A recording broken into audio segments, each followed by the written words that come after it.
Welcome aboard and prepare to set sail with the greatest pirates in the Caribbean. Time to go. Dead Man's Chest is the second installment in the wildly successful Pirates of the Caribbean franchise, and a lot went down behind the scenes. From the crazy stunts and many challenges of filming on location, to the awesome visual effects that made Pirate Legends a reality. Given the fact that I'm, playing a man who has a beard that can play the organ. Pulling off the iconic monstrosity that is Davy Jones required an equally unique approach to the visual effects. Industrial Light and Magic's John Knoll and his crew invented an entirely new process for doing motion capture, which allowed actor Bill Nighy to perform the role on set with the rest of the cast, instead of by himself on an empty blue screen soundstage. Knoll and his team were then able to build Davy Jones and his tentacles completely off of Nighy's spectacular performance, with all his little quirks included. And yet not so fortunate as to find land. The terrifying Kraken wasn't initially very scary for the actors on the set, probably because director Gore Verbinski was standing in for it. And he's like, be afraid, I'm a tentacle, and you go, ah! But eventually, the legendary sea monster was brought to life through a mix of both practical and visual effects. In the scene where the Kraken crushes a ship, the crew used a combination of explosives and two huge pipes filled with 30,000 pounds of cement to pull off the actual crushing, and afterward replace them with the CG tentacles in the final cut. And I don't think it's Kraken anyways.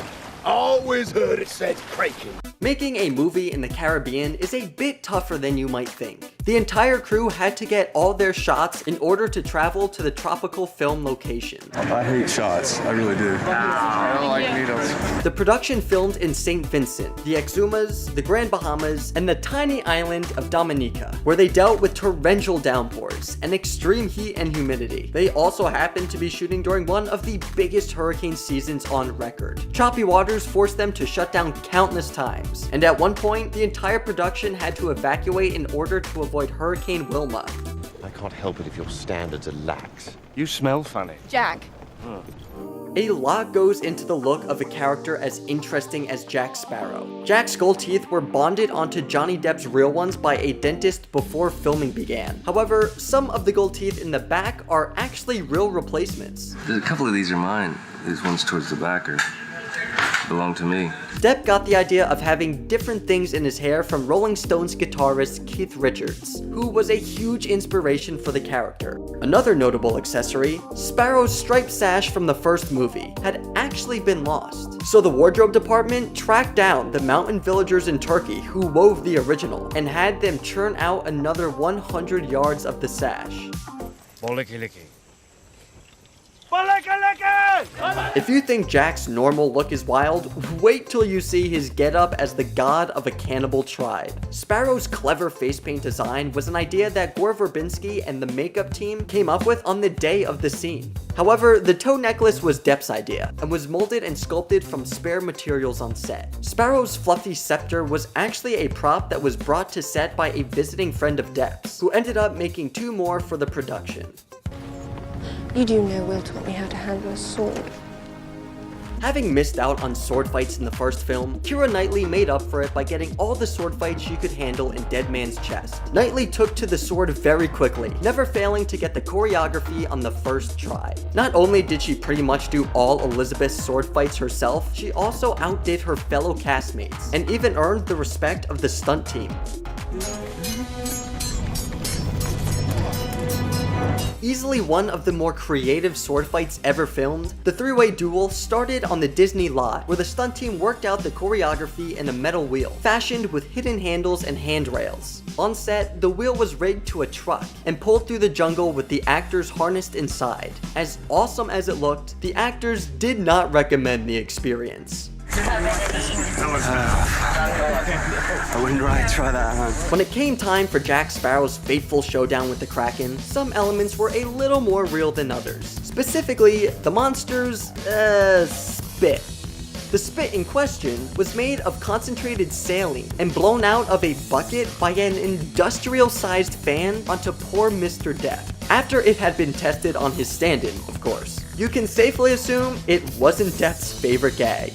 The foulness of just living in it is wrong. Altogether wrong. If there was ever a scene that could out-weird a three-way sword fight in a rolling wheel, the bone cage sequence might have pulled it off. In order to get some authentic performances, the actors were strapped in and literally rolled down a hill, swung from a crane, and at one point, Gore Verbinski had them carry the cage and run with it themselves. This is the last day in Dominica and Gore's just trying to punish us. That's what it is. The actors may have had a rough day, but the dummies had it even worse.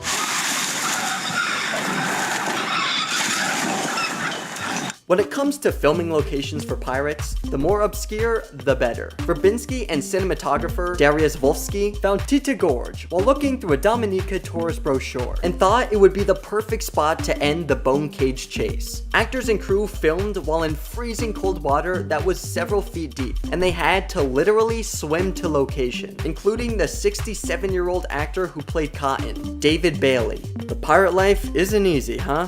Funny way to get to the office, huh? Who'd have guessed that the open ocean would be so hard to shoot on? Well, the crew had particular trouble getting boats to stay in place, so Gore Verbinski could get the shots he wanted. You know, right when you line it up, everything moves.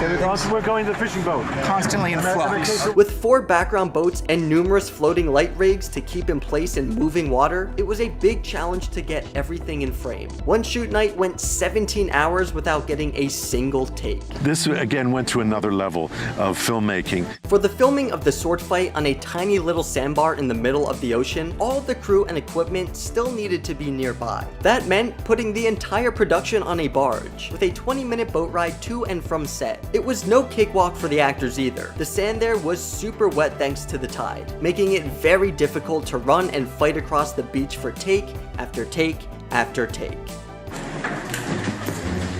There's no one there. Johnny Depp stayed in character even when he flubbed his lines, and much like Jack Sparrow, Depp was the source of numerous comical moments on set. At one point, he even forgot the name of the notorious Davy Jones's ship. Crocodile machine or whatever it's called. What's the bloody thing called? Flying what? Dutchman. But he was also very helpful to his fellow cast. Seems like it's always a good time when Jack Sparrow's around. Sorry. When it comes to a crew the size of a small army, you can never have enough snacks. Actor Jack Davenport, who played the Commodore James Norrington, was a bit surprised to learn just how much of the budget was going to the munchies. I remember saying to craft services chef one day, "What is your budget for all this?" He looked me square in the eye and said, "Essentially unlimited." I was like, "What does that mean?" He was like, "I don't know, 2 million?" I was like, "For snacks?" And he was like, "Yeah." Safe to say, no one went hungry on this production. It's time to feed. When The Curse of the Black Pearl was made, there were no plans for any sequels. So while filming for her next movie, Domino, Keira Knightley chopped off her actual hair for the part, assuming she wouldn't be reprising Elizabeth Swann. But when the sequels were announced, Knightley had nothing for the Pirates' hair and makeup team to work with. So in Dead Man's Chest, Miss Swann's long locks are in fact hair extensions. After rousing success of the first movie, Disney decided to shoot the next 2 films, Dead Man's Chest and At World's End, simultaneously. That decision resulted in production having over 200 shoot days in total. Does spending more than half a year on set in the Caribbean sound like paradise or torture? Let us know in the comments.